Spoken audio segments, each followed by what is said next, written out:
Welcome to Authentic Caregiving. Today, we have an interview with Mason Brown, and I can guarantee that as you listen, you will never be the same after you hear her interview. Welcome, Mason. I'm so glad you decided to come on. Thank you for inviting me. Okay, the first question is really deep. If you could live anywhere in the world, where would it be? Well, I thought I had an answer to that until my last trip. I've sort of fallen in love with Antigua, Guatemala, and I always thought that would be my answer to that question. But about 3 weeks ago, I took a trip to Massachusetts, to the Berkshires, and the town of Stockbridge is absolutely the most beautiful place I've ever been. It's where Norman Rockwell had his studio and where he painted. And the town still looks exactly like Norman Rockwell painted it. I mean, you can walk by and feel like you're in a painting. It's the most beautiful place I've ever been. Wow. And what drove you to go there? Do you have friends there? Or? No, I had never been to Massachusetts and wanted to go somewhere, so that's where I went.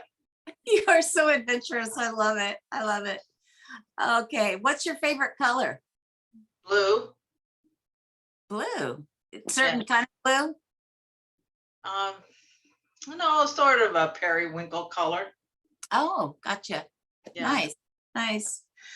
Okay, tell us a little bit about yourself, just in the short, because we're going to dive deeper. But okay. Well, I'm older than I think I act. I keep thinking, when am I going to act my age? But probably at this age, I don't want to act this old. I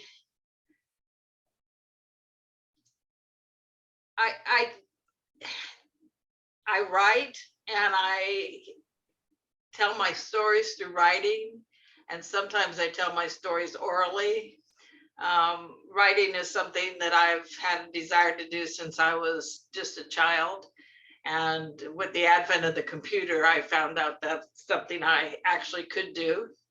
And the people like to read what I wrote, which is even more amazing to me, that somebody cares that I would put these words on paper.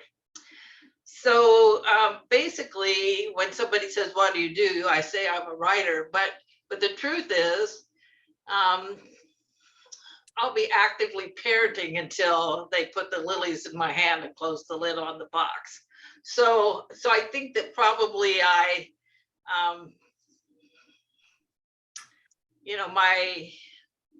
my life has been defined a lot by the parenting I've done. Gotcha. When you write, what are you writing? I mean, what are some of the places that you've written for? Maybe share that. People could watch for it. I think everybody that knows me knows that I've written a lot for Chicken Soup for the Soul. But I've also written devotionals for The Secret Place. I love to write devotionals. I've written for a publication called Rain Magazine. I wrote for the Wesleyan Church has an adult Sunday school take-home paper, and they have quit publishing new work in that. But for a while, I published a number of things in that Sunday school take-home paper. The name was Vista, and I like to write for anthologies because I guess I don't have the energy to write a whole book. So I just write pieces of my story and then have them published in anthologies. Okay, tell me what an anthology is. An anthology is a collection of stories. Okay. That Rain magazine is huge. I mean, that's amazing to be in that. I love writing for Rain. Yeah. Because it's a product of Clatsop Community College. And so in the creation of Rain magazine, what they're doing is they're creating editors and publishers and future writers, artists who can continue the craft of writing in various forms, whether it's publishing or editing. And so I'm really always proud to have my work in Rain Magazine. It's local and it's quality, and it's just something that I have always enjoyed doing. I'm currently working on a piece for Rain Magazine. Oh, awesome, awesome. And then you gave me my editor from 30,000 view for my book that I just love that guy. I love Jim, it. I love him too. And Jim is one of the people who gave me my start in writing. He was the acquisition editor for Vista, this adult Sunday school take-home paper. And so every quarter he would send out a submission, request, asking for people to submit their work. And, and I was just a newbie writer. And Jim purchased a number of my pieces for Vista, and I've met him at a number of conferences. And so oh, wow. You met it. Oh, wow. Yeah. He was very gracious and changed my whole book. So thank you. Thank you. Thank you. Good. As a child, what were your parents like? Well, my mother was the main figure in the home, although she went to work when I was very young and left my sister in charge of me. My mother, I feel, went into parenting, became a parent just to make herself look good. So as long as my sister and I were perfect, she looked good. But if we weren't perfect, we needed to shape up. My dad, on the other hand, was the fun parent who I really enjoyed and really miss. But my mother, because of her need to prove herself through her parenting, I always felt like I couldn't measure up, and I never was good enough to meet my mother's expectations. That's tremendous pressure. I mean, yes. Right? Oh my. Right. I would fall way short. Yes. Well, so I did. Just your sister and you then? Too? Yes, it's my sister and I. Although when I was little, before I started elementary school, and I started elementary school when I was 4, my parents began collecting. That's not a good word. I wish you could edit that out. My mother and father started foster parenting. And so we had a number of babies and small children in our home over a period of several years. Wow, that's interesting. I didn't realize that. How far apart are your sister and you age-wise? 3, 4, 2, what? 5 years. 5 years. Oh, like my brother and I. Interesting. And you're the younger one. I am. Yes. I am. Nice, nice. What's your favorite? After you've told us how it is, what's your favorite childhood memory? One of them. Well, I love to go fishing with my dad. And he was an avid fisherman. I believe that my dad is fishing with Peter and James and John in heaven. With the real fishermen. That my dad's up there with the real fishermen fishing in some glorious lake in heaven. So anytime I could spend with my dad, I was probably having a really good time. Where did you live? What area did you live in? We lived in San Diego County, primarily in East County, El Cajon, La Mesa. Okay. Don't know if you're familiar with those suburbs. Like fishing in lakes or? Yes, lake fishing. Gotcha. Huh. Did you keep that up afterwards? I did. In my first marriage, we fished every summer on our vacation.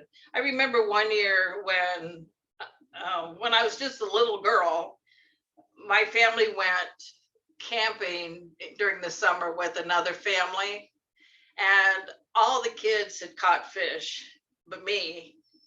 And my dad and I were walking somewhere, and we were by the river, and he looked down and there was this big trout right by the bank, and he said, just be really quiet. And so I was just silent, and he reached his hand into the water and he flipped that big fish out, and he said, "Now tell the other kids you caught this one." You gotta love a dad like that. You Yeah. gotta love him. Oh, golly, that's awesome. And your parents are gone now, yes? Yes. And how old were you about when they passed? Different, or who passed first, or? My dad passed a year Mm. before my mother. Oh. My dad passed away on May 12th, 2008. Oh. And my mother went in the hospital on May 12th, 2009. And my sister and I both looked at each other and said, "Well, you know what day this is, don't you?" And she lived about 4 days after that her kidneys had failed. And so Wow. just a year apart. Wow. Wow. What was your favorite subject in school? This Say like probably high won't- school or whatever. This Yeah. probably won't surprise you, but world history. I loved it too. Yeah. That's awesome. I had Yeah. a great teacher. Her name was Gloria Jones, and Mm. it was her first year out of college. She was just a young teacher, and she was so enthusiastic for the subject and just brought world history alive. Was that in high school? Yes. Oh, wow. Wow. That's pretty good. And you were nice to a first year teacher. I was nice to all my teachers. Oh, I was a goody two shoes because I was always trying to meet my mother's expectation. love it. I love it. And I grew up, my brother was very, guys, they just lay it all out there, they're not very sneaky or anything, and I thought, well, I'm not going to make my parents worry like that. But I just did the opposite. I just went under the radar. Well, I was like that too. My sister and I have very different personalities, and my sister was more rebellious. And I remember that sometimes she would do something and my mother would cry, and I could not stand to see my mother cry. So I made this pledge to myself that I would never do anything that made my mother cry. Yeah, that's what broke me too. I saw my mom and dad standing and crying, holding themselves, each other. And I was like, I never want to make that happen. Right. Yeah. Yeah. Oh, how funny. What's a funny story maybe that your family told about you that you want to share? Well, I guess the funny story that I want to share is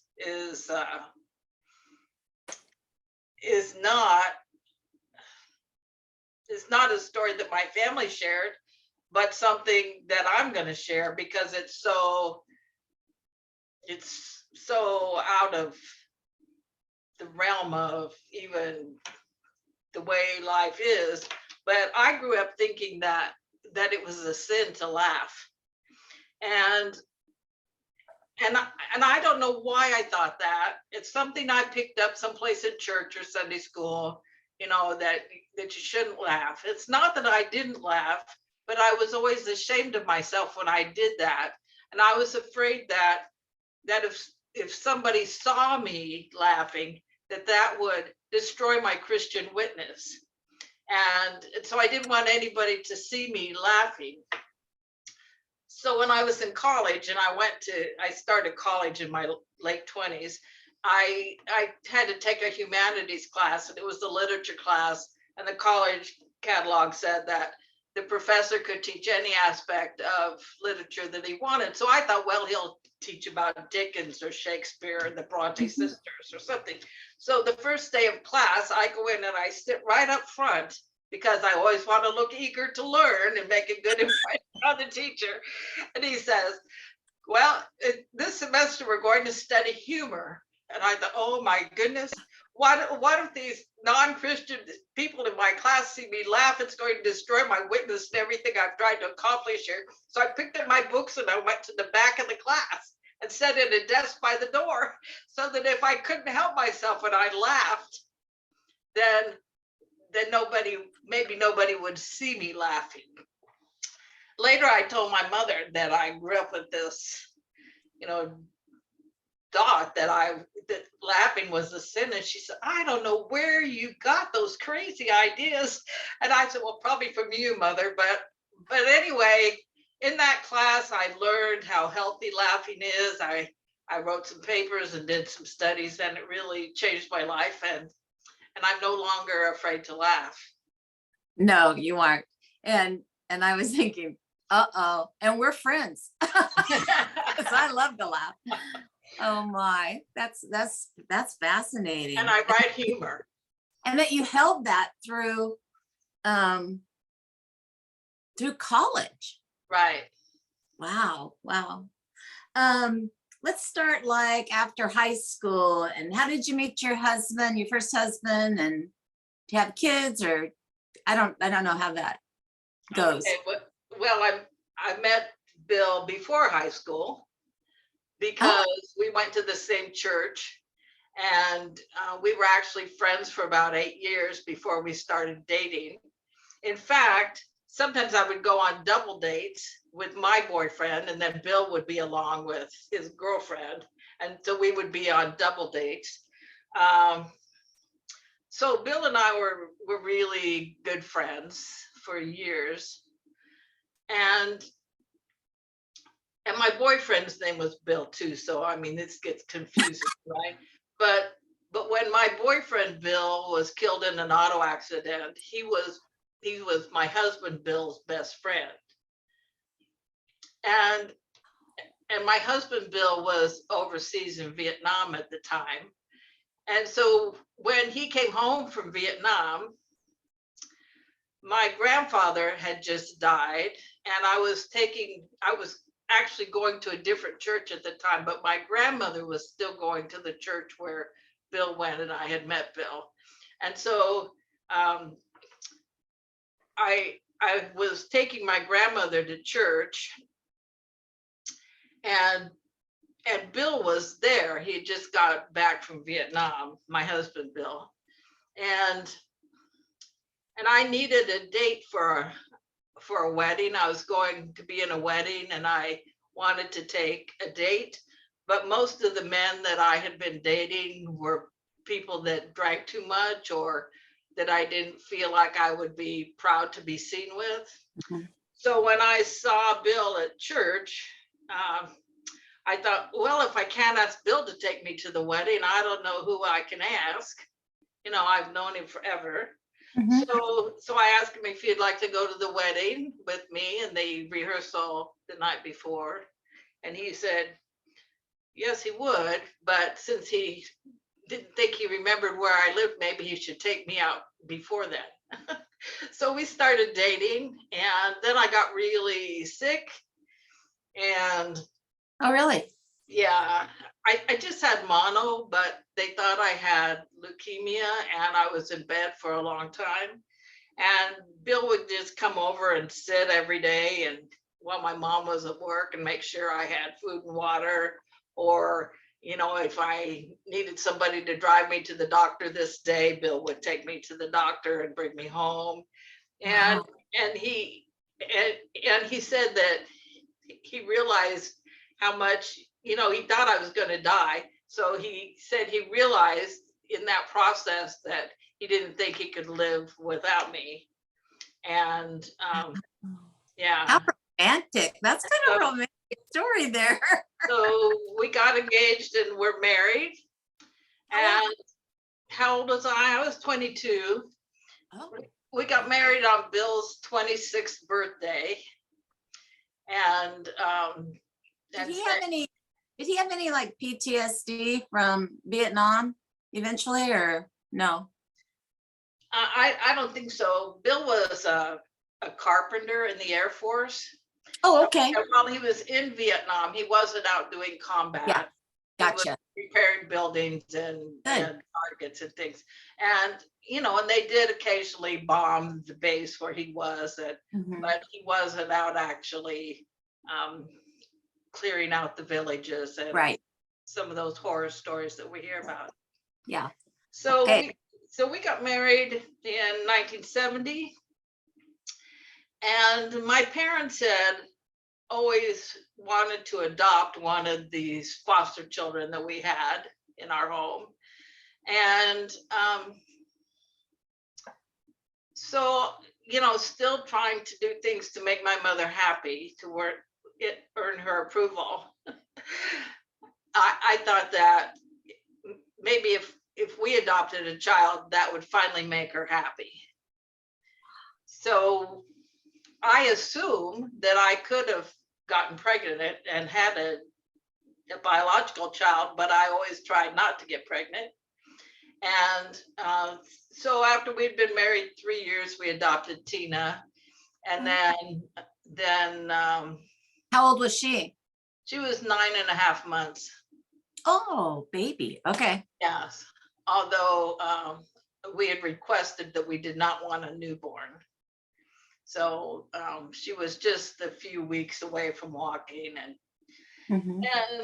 that was in San Diego County. And then when she was about 3, we moved to Northern California, to Placerville, and applied to adopt again. And one of the reasons why we moved there was because the cost of living was a lot less, and we planned for me not to work. And we thought it was important for me not to be working if we applied to adopt another child, because they let us adopt with me working with the first adoption, but we didn't think they would with the second adoption. Where were you working? Well, I worked as a nurse. So in San Diego, I worked for, at the time I got married and adopted Tina, I worked for Dr. Raymond Downs, who was a family practitioner. But I had worked at LA County Hospital, and I had also worked in intensive care at Paradise Valley Hospital. Wow. Okay. Now we're in Placerville. Placerville. Yes. You said that right. You didn't say Placerville. I know. I really tried. Placerville is another place. So we applied to adopt in Placerville, and our philosophy was always that we would take whatever child that God provided for us. And my computer wants to put something on here, so I'm going to click it off. I don't think we'll be able to see it, but okay, it's gone. So okay. So we applied to adopt another child and said that we would take whatever child God provided, although Tina had specifically said she wanted a brother. So we did say that, if it's a boy, that would be great. One thing I've learned about the state adoptions systems, because we didn't do private adoptions, we went through the county. And hopefully things have changed. But in the 1970s, they would tell you whatever they wanted you to hear in order to get you to take a child. Wasn't necessarily the truth, but if they thought, it would make the child more adoptable, then that's the story they gave you. We were lied to extensively with Tina's adoption. But with Curtis's adoption, they were very honest. Curtis was the product of child abuse. He had been born to parents who were young and just didn't know how to parent. They would leave him with sitters and not come home. He has an older sister named Christy, and she's 18 months older. So they would leave the children with a sitter or with a relative and not come back for days, and not make sure there was food in the house, and not meet their healthcare needs or the needs for their just general well-being. So the family decided that it would be a good idea if these young parents gave the children up for adoption to the mom's sister. his biological aunt. Mm-hmm. So what they wanted to do was keep the children in the family. And so they made arrangements for a biological aunt to adopt the children, Curtis and his sister. Her husband was in the service and was overseas at the time, and he was unaware that this adoption was happening. But when he came home, he had 2 children. He had not wanted children because he had been abused himself. Didn't think he could handle it. So shortly out, so he comes home and he has 2 toddlers. Curtis was about a year old at the time he came home, and Christy would have been 2.5. So he comes home and he has these 2 toddlers, and then is immediately transferred from Alabama to Northern California, to the Hurlong Army Base. So not only does he have these children he didn't want, he's in a situation where now he doesn't have the support of his family and the social structure that we all need as parents. And so when they got to the Army base in Northern California, which is just north of Reno, Okay. but in California, he began abusing the children, and he knew he was abusing the children. He went to his base commander and told the base commander that he was abusing his children. But the base commander said, we don't have problems like that in the Army, and he sent him back home to continue abusing his children. Ultimately, at the time the abuse occurred, at the time Curtis was hospitalized, he was 15 months old. He had been set naked on hot stove burners and dipped in scalding water because he soiled his diaper, which is pretty typical behavior for a child that age. And he was hit over the head with a chair because he didn't clean his plate. His sister was also abused, but more emotionally, because she was older. She knew when the dad said to jump that she needed to jump.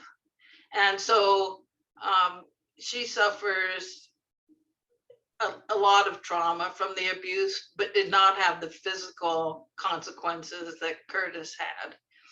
So Curtis began having seizures from the head injury.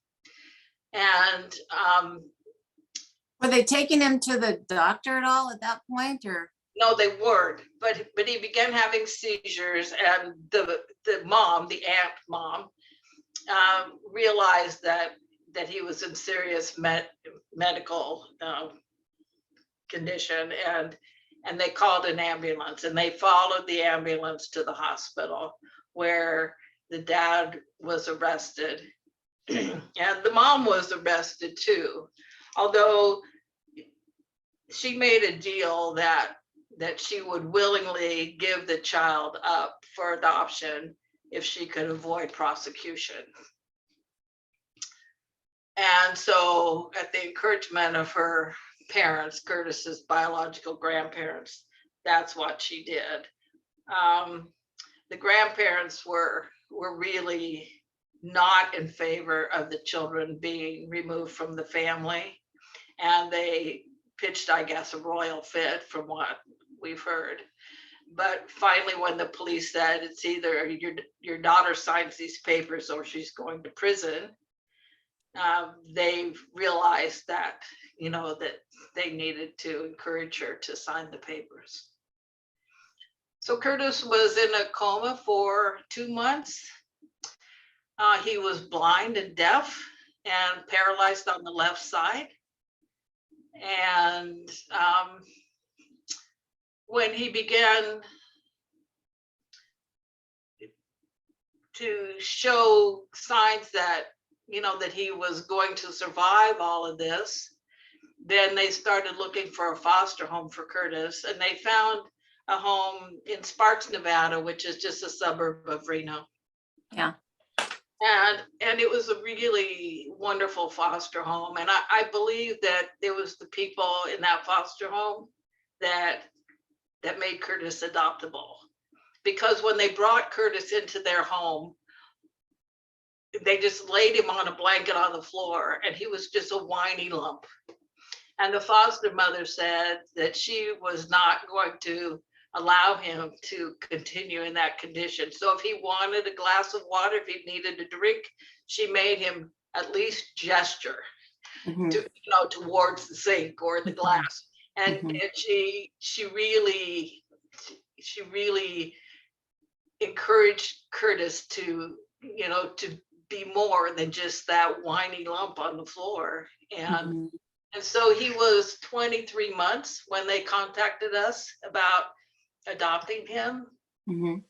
They had placed his sister in another family, and they placed her right away because they didn't think Curtis was going to survive.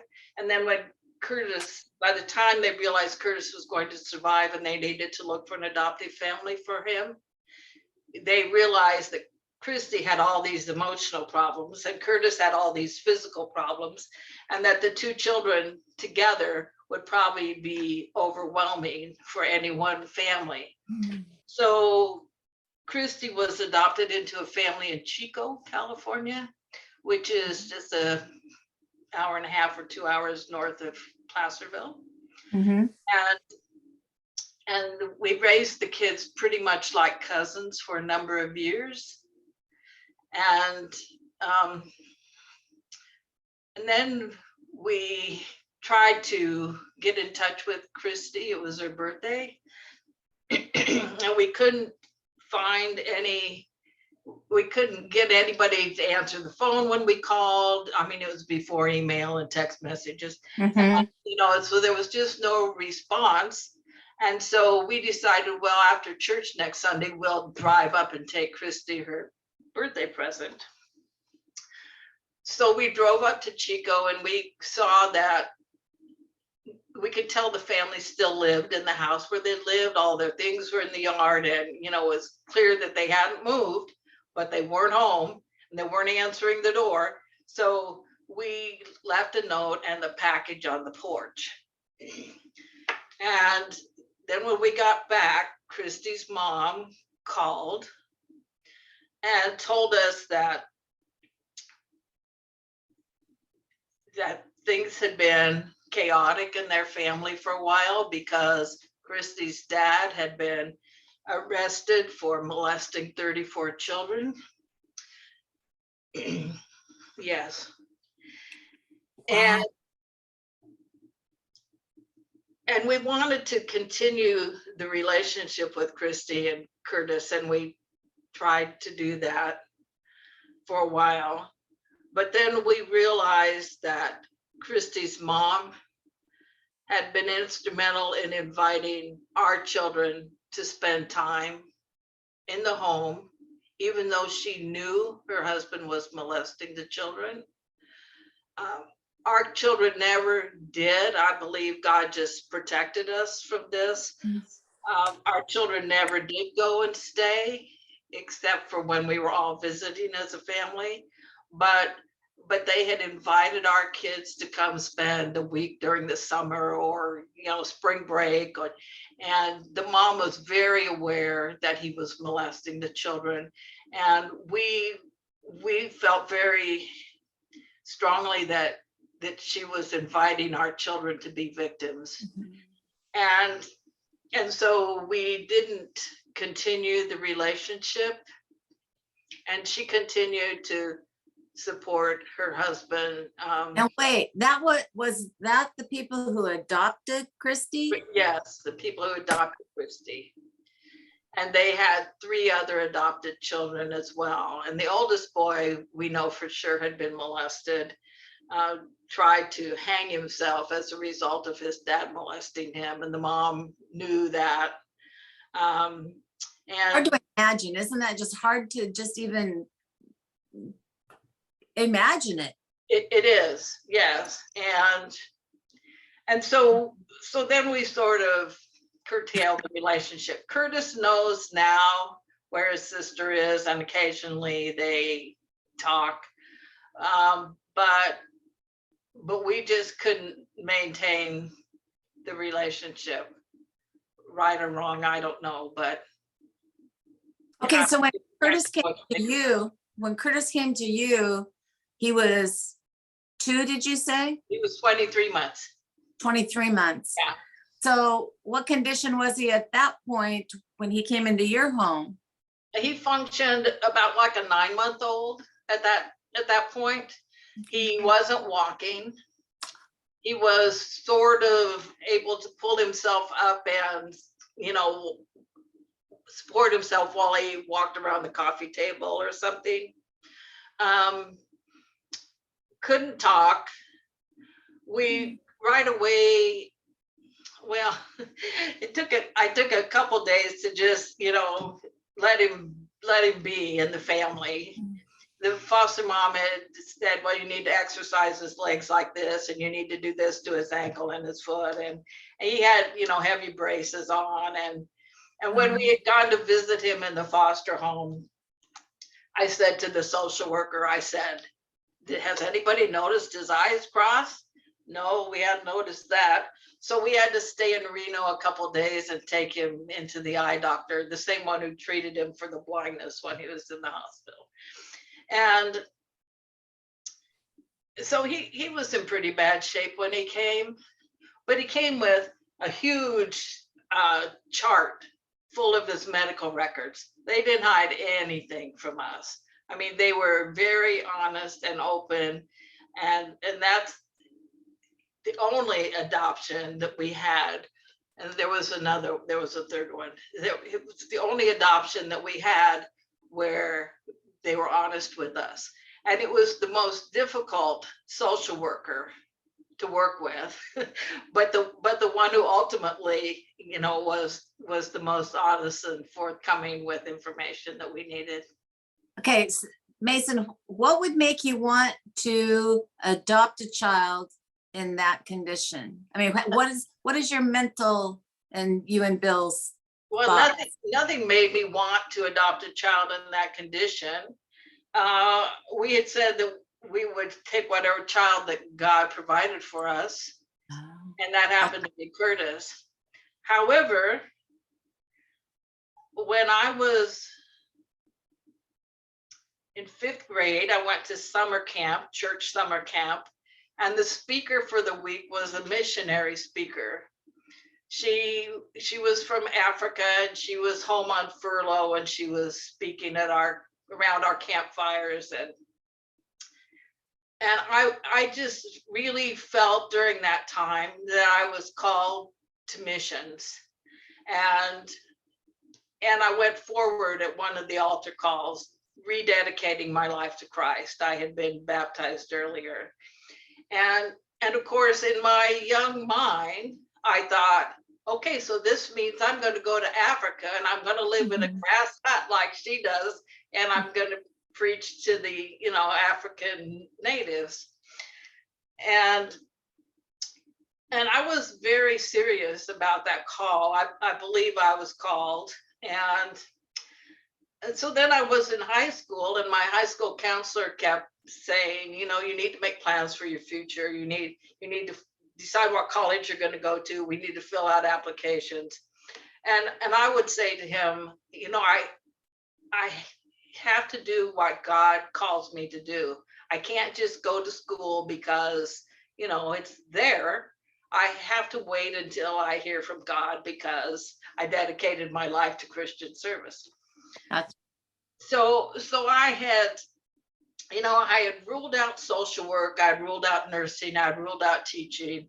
All the typical, stereotypical female jobs in those days, things that were acceptable for women to do. I ruled all those out. And my counselor kept calling me in every week. Every week I had to go to my counselor's office. And I knew he was right. I knew I needed to come up with some sort of a plan, but I couldn't just do anything. And my parents couldn't afford to send me to college just because college was there. Mhm. I needed to have a plan. So one day after a meeting with my counselor, I went home and told my mother, I said, I'm not going to come down for dinner tonight. I'm going to stay in my room and pray. And I'm going to pray until I hear from God, because I have to decide what I'm going to do with my life. Well, my mother knew about this dedication of my life to Christian service, although we never talked about it because that was not her plan for my life. But she supported me spending the evening in prayer. So I went to my room and I prayed until I fell asleep. Some point in the middle of the night, I fell asleep. And when I woke up, I knew what I wanted to do. I knew what God wanted me to do. I knew where I was supposed to go to school. So I went into my parents' room and they were still asleep. I woke them up. And my mother, who knew I'd been praying all night, was very supportive. And my dad was not unsupportive, but he was surprised at my choice. So I went to school, and without being called into the counselor's office, I went in and I said, Mr. Shields, I know what I'm supposed to do with my life. And he said, well, what's that? And so I told him I was supposed to be a nurse and I was going to go to this particular school. And I said, I'd like you to give me a brochure for the school and an application form. He said, you have no aptitude for that. He said, you should go to San Diego State and major in foreign languages because that's where your gift is. And I said, I was certain of my decision, and that I had been praying about it, and of course, he was probably not a Christian and just rolled his eyes. And so finally, he reached in his file cabinet, he got out the brochure and the application blank, and he said, this is a mistake, but it's your mistake to make. So I walked across the campus to the payphone. We had payphones in those days. And I called the phone number on the brochure. And the woman who answered said, I told her that I wanted to apply and I wanted to take the entrance exam. She said, are you still in high school? And I said, yes. And she said, how old are you? And I said, I'll be 17 next Friday. And she said, well, I really can't let you take the exam because you won't pass. And she said, if you don't pass, you aren't allowed to retake it. So she said, you get one chance to take it. And if you take it now before you finish high school, you'll fail. So if you're serious about this, you'll wait. So I said, I can't believe I was so cocky and bold. I said, I'm certain, and I want to take the test at the next available opportunity. And she said, well, we're giving the test next Saturday. That was one day after my birthday. and she said, if you bring $25 application fee and the completed application, we'll let you take the exam. So I filled out the application form and got a check for $25 from my dad. And I showed up on Saturday morning. The test was supposed to last from 8 o'clock in the morning till 3:30 in the afternoon. It was one of those where you have 30 minutes to do this section and an hour to do this section. Okay. So this woman whose voice I recognized from the phone met me at the door, and she had a name badge that said Ellen Abbott, Director of Nursing. And she said, I've been waiting for you because she said, I have to try again to dissuade you from taking this test because you won't pass. And she said, if you're serious about this career, then you need to wait. And I said, I'm prepared to take the test now. So she ushers me into this big classroom. It's got a skeleton hanging on a frame and pictures of the body organs on the walls. And there were about 12 students in there. And she had everybody separated by several desks, so you couldn't cheat. And she said, when you've when you're finished with your first booklet, bring it up, and then, you know, I'll set the time and we'll start the second booklet and so on. Well, the first book was on math. And I opened the first page of the book, and there were words in the questions that I didn't understand, that I'd never seen before. And I thought, how am I ever going to pass this test and give the right answers if I don't understand the questions? So I thought, okay, God, you brought me here. You're just going to have to take this test. You're so bold. I know. I was 17 and one day.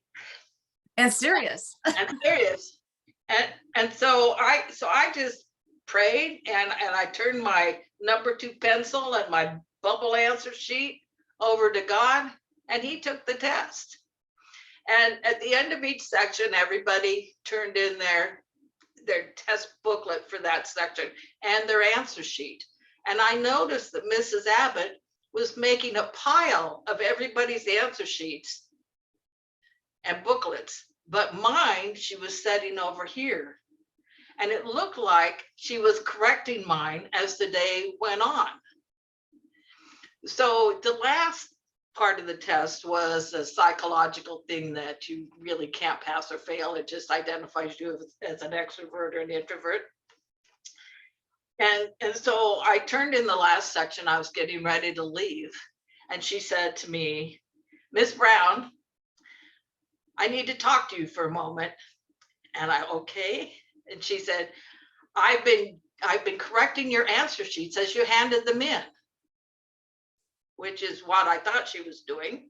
And she said, I have to tell you that you passed this test at the level of someone with a doctor's degree, except for the math section, which you passed at the level of someone with a master's degree. And we would be thrilled to have you in our program. Have your counselor send your transcripts right over. Oh my goodness, Mason. So I did not have the courage to tell her that God took the test, but I went out of there saying, that's because the master took the test. That's why I passed it at the level of somebody with a master's degree. Oh, I love it. So I really felt like this was God's direction leading me to that grass hut in Africa. I could get my degree in nursing. I could apply to be a medical missionary. I would go to Africa and fulfill this calling that I believed I had. So after I graduated and got my nursing license, I applied to several mission fields. Most of them didn't even respond. And the ones that did just said no. I mean, no. I even applied to Indian Health Services. And Indian Health Services said if we wanted a nurse, we'd train an Indian. And I was so discouraged. And I thought, well, what is this, God? You know, I thought you were sending me to Africa. And then, you know, I went ahead and started working locally, and I married Bill, and we adopted Tina. And then, you know, a few years later, we got ready to adopt Curtis. And when we met with the social worker about Curtis's adoption, we had to meet with his social worker because he had a different social worker than we had.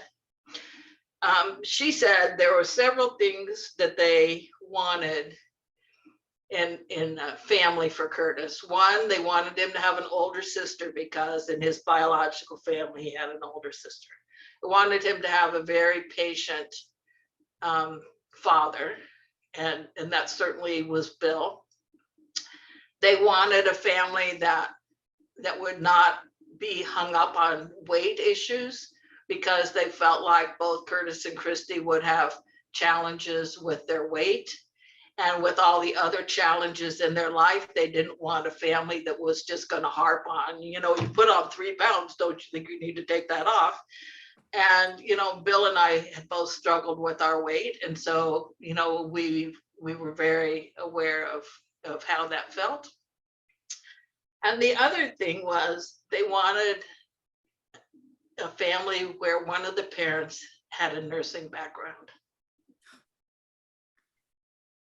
Look at God.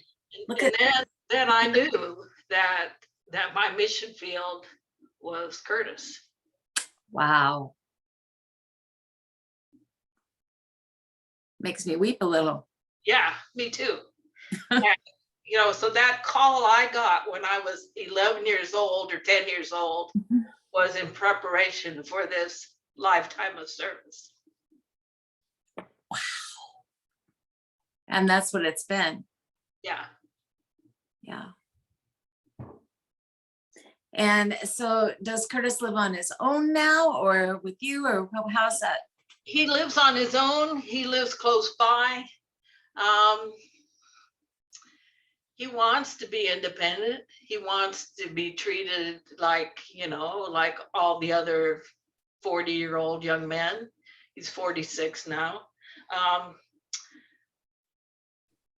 But he has limitations, whether he wants to admit it or not. You know, the reality is that he does. And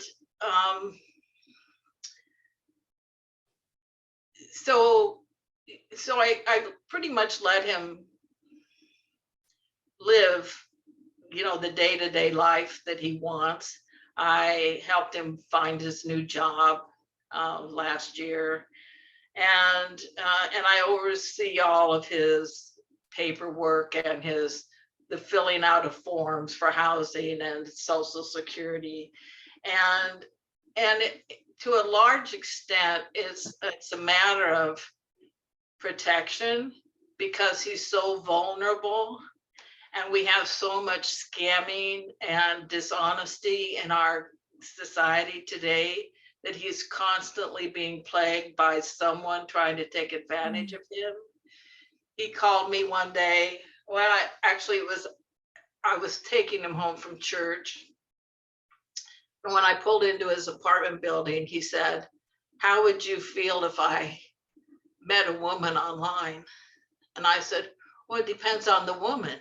I mean, you know, Right. all women online are not bad, right? Yeah. I said, it depends on the woman. So I said, "Do you have a picture of her?" And he said, yes. And he pulled up a picture and she was all hair and chest. I mean, she was just all hair and chest. Mhm. And so I said, he said, "She knows all about me. I told her all about me and she's okay with me just like I am." And I said, "Well, let's look and see who the rest of her friends are on Facebook." Mhm. So we looked at her friends and they were all scuzzy, grizzly old guys. I mean, that looked like, you know, they needed to shave and change their shirt. And I said, "Wow, Curtis, don't you think it's strange that she doesn't have any female friends? Not a sister or a cousin or a friend from school? I mean, these are all men." He said, "I think she's just fine." And I said, "I think she's taking advantage of you." I said, "You know, she's talking to all these men who, just like she's talking to you. Mhm. She's saying the same thing to them that she's saying to you." "I don't think so. You don't understand. You never understand. You just don't want me to be happy." And I said, "No, I just don't want you to be hurt." Mhm. I said, "I know how badly you suffer when you have a breakup." And I said, that's what I don't want for you." I said, "You know, this picture that you're seeing is probably not who you're communicating with." I said, "You're probably communicating to a room full of men in a foreign country." Mhm. I said, "Has she asked you for money yet?" "Yes, she just did," he said. Oh. I said, "Did you send her any?" "No, not yet," he said.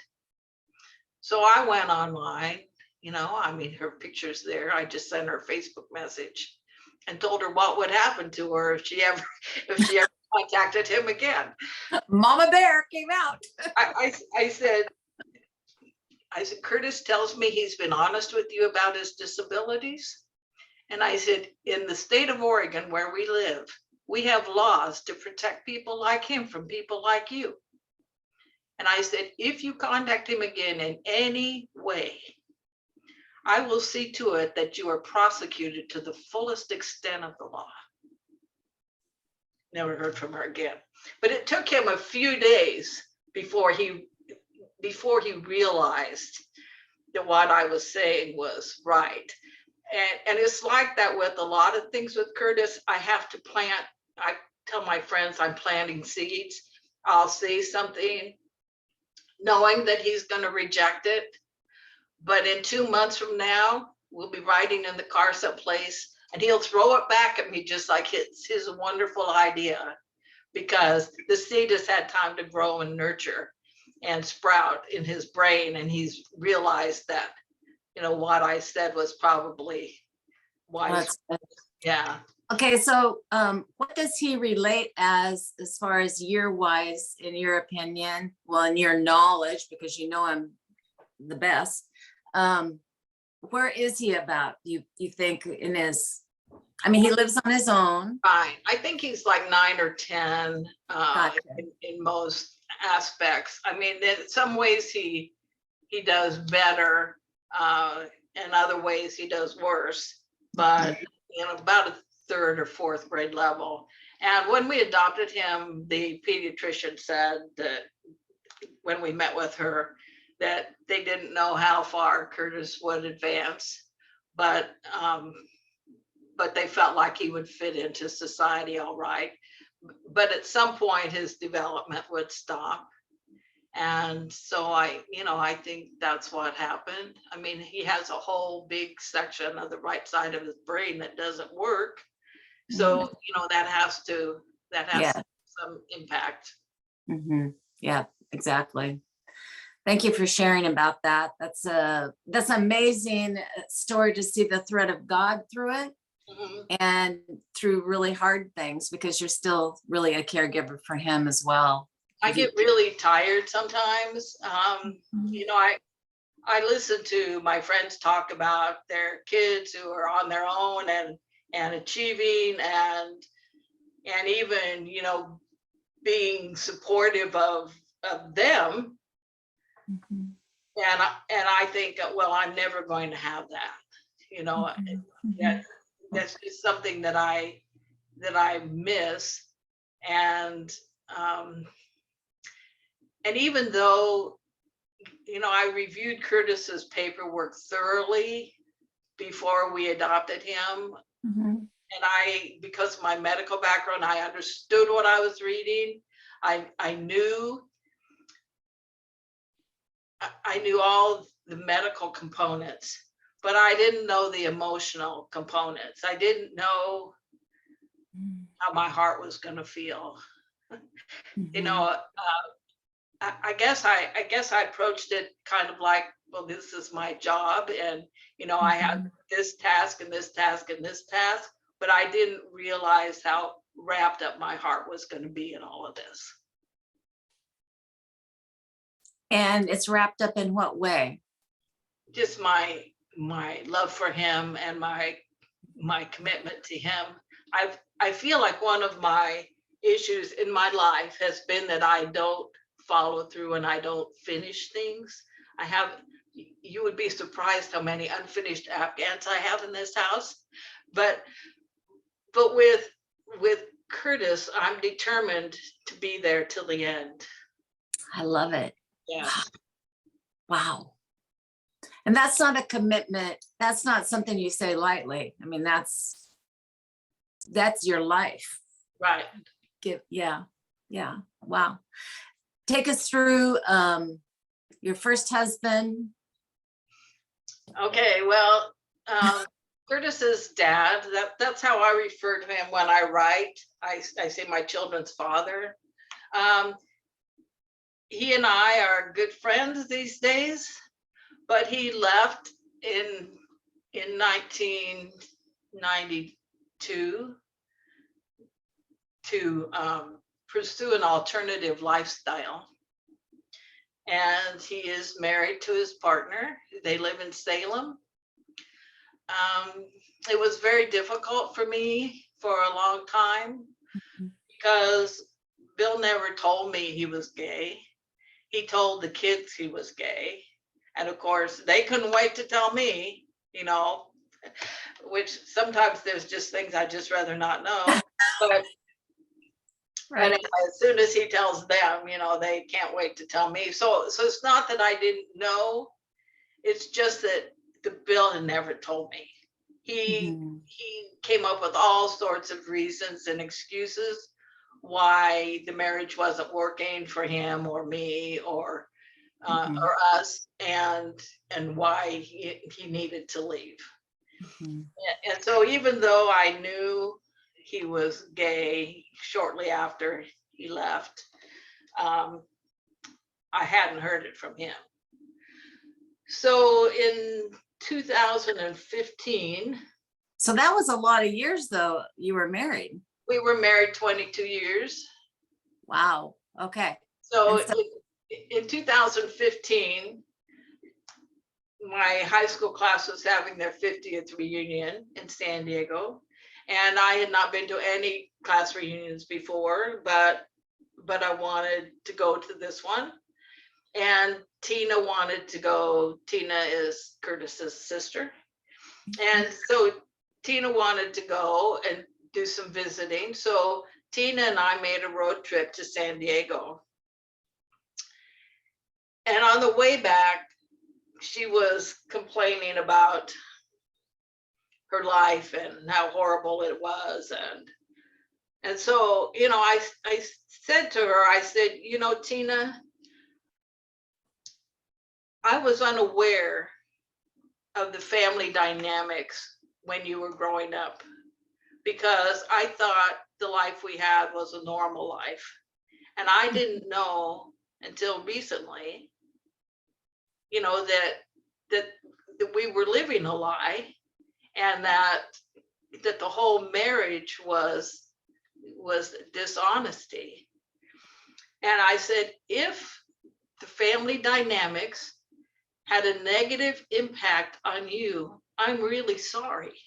I said, I'm really sorry if what was going on in the home when you were growing up, what was difficult for you. I said, Sure. I apologize for that and I regret it. But I said, on the other hand, I think your dad owes me an apology. So apparently she told him that he owed me an apology, because about a week later, it was the Saturday after Thanksgiving, he called and apologized to me for lying to me. He told me that he loved me in every way he could except sexually. And he said he would never have a better friend than me. He was always proud to be my husband. He was always proud to tell people that I was his wife. And it was such, and we laughed and we cried and we shared. And I told him how, you know, how his leaving had made me feel ugly and unattractive and undesirable. And we just got all of that out in the open, and it was so healing and such a positive experience. So cathartic. Yeah. Yeah. That you both needed, really. Both of you needed. But that was like 18 years after he left. So Yeah. long. Yeah. It's a long time. Yes. I'm Almost glad that we had that conversation though. Yeah. Yeah. Yeah. Okay. And then eventually you meet someone else. Yeah, I did. I met Doug, and Doug is what brought me to Forest Grove, and ultimately, I guess, led me to meeting you, because if it wasn't for Doug, I wouldn't be here. And Doug was a lot of things that I thought I wanted in a husband, a lot of things that, as I had time to process my marriage to Bill and what was lacking, and you know what I thought would make for a more positive relationship. Doug had those things. Doug and I had similar education levels. Mhm. He was a person who had planned for his retirement, even though, you know, he was in his 40s. He had this plan, and he was careful with his money. He knew where his money went. He wasn't tight, he was generous, but you know, but he wasn't so casual about finances that, you know, the finances were a struggle. He had one adopted child, and was willing to accept my adopted children. And there were just lots of things about Doug that I felt like in retrospect were missing in my first marriage. And so I didn't start dating until after Bill and I had been separated for about 2.5 years. And then I met Doug, and we dated for 2.5 years, and before we got married. And I knew How long were you married, Mason? How long were you married to him? 18 years. I knew that Doug had some quirks, almost 19 years. I knew that Doug had some quirks as far as, well, one thing that he liked to do was he liked to rotate his dishes. So if you take a dish off the top after you wash it, and then it has to go back on the bottom, you can't put it on top. Oh. So, but I thought, well, those are little things because we have all these other things that are positives. Mm-hmm. We shared our faith and worshiped together even when we were dating. But shortly after we were married, I started to notice things that again, my nursing background says, you know, this isn't typical of most people. I mean, we would be going over the summit to the coast, and we had a beach house over there, and we would be going downhill, and Doug would swear that we were going uphill. And I said, no, Doug, we're going downhill. No, we're not going downhill, he would say. He said, I don't know why you say we're going downhill, because we're clearly going uphill. I go, oh my goodness. And he couldn't tilt his head back like this and like change a light bulb. And he couldn't find his car when he parked his car. And he had 5 offices in North Portland, in the North Portland area. Plus he had to occasionally go to Salem for meetings. And he would call me at work. I would be on my mail route, and he'd say, I can't find my car. And fortunately, when Bill and I moved to Oregon, we lived in Salem. So I had some idea about what Salem was like. So you know, while I was delivering mail with one hand and trying to help Doug find his car with the other hand, I'd say, well, where did you leave the car? Well, I don't know. If I knew where I left it, I could find it. I said, okay, so walk straight ahead to the next corner. Tell me where you are. And he'd say, I'm on the corner of something in Market Street. And then I said, okay, now walk 1 more block and tell me where you are. Because then I would know what direction he was going. Mm-hmm. And so, you know, then I would say, okay, turn to your right and walk down about a block, and you'll see a church there. Sit on the steps, and I'll have my dad come and get you.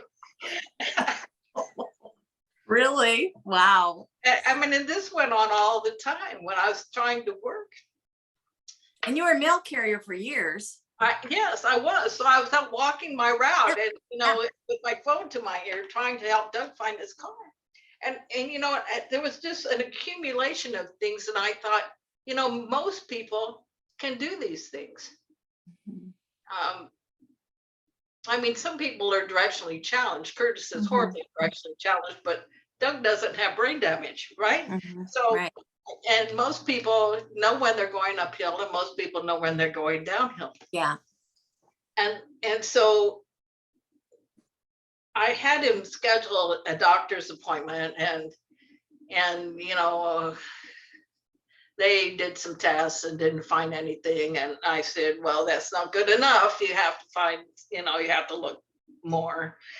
And eventually they scheduled a CAT scan of his brain, and they found hydrocephalus. Mhm. And so they thought originally that he had normal pressure hydrocephalus, which is not uncommon in people that age. But typically things just didn't add up. And so we went to see the neurologist, I think. And I mean, he saw so many specialists, they all sort of blur together at this point. And I said, is it possible that Doug was born with this? And he said, well, yeah. Why do you ask? And I said, well, because it's a family joke that Doug was born with a really big head. I mean, his family laughs about the fact that Doug was born with a really big head. And when I would look at pictures, Doug is a twin. And so when I would look at pictures of him and his twin, you could see there were significant differences in their development. And even the home movies and things that I saw, you could see the difference. And when I would try to talk to his mother about things, she was just, this is the way it is. And so when I asked the doctor, I said, is it possible Doug was born with this? And we talked, I said, I have some pictures of Doug when he was a child. And so the next appointment, I brought the pictures, and he said, Doug was definitely born with this. It's not normal pressure hydrocephalus. Mhm. But Doug continued to deteriorate. I would find him fallen in the yard or in the hallway. He was so afraid, and this went on for years. He was so afraid to be alone that even when he would bathe or shower, I would have to go sit on the toilet in the bathroom and be with him. And so we had the diagnosis of the hydrocephalus, but that didn't seem to be helping Doug's condition, just having that diagnosis. And I kept saying, there's something more. And ordinarily with hydrocephalus, you put in a shunt and shunt that fluid out of the brain into the abdominal cavity. But because now they knew Doug was born with this, they didn't want to put a shunt into his 60-year-old brain and change the shape of his brain that had been like that for 60 years, because they didn't know what that would do. What did he end up having then? So they did all sorts of tests, sent him to numerous specialists. And one time on the weekend, the neurologist called and said, I'm here with Charlie. Charlie is the neurosurgeon. He said, I'm here with Charlie, and we're going over Doug's records. Apparently they got together, like for weekend barbecue or something, and they were going over Doug's records, which, I'm glad about. And they said, the neurologist said, has Doug ever been diagnosed with a melanoma? And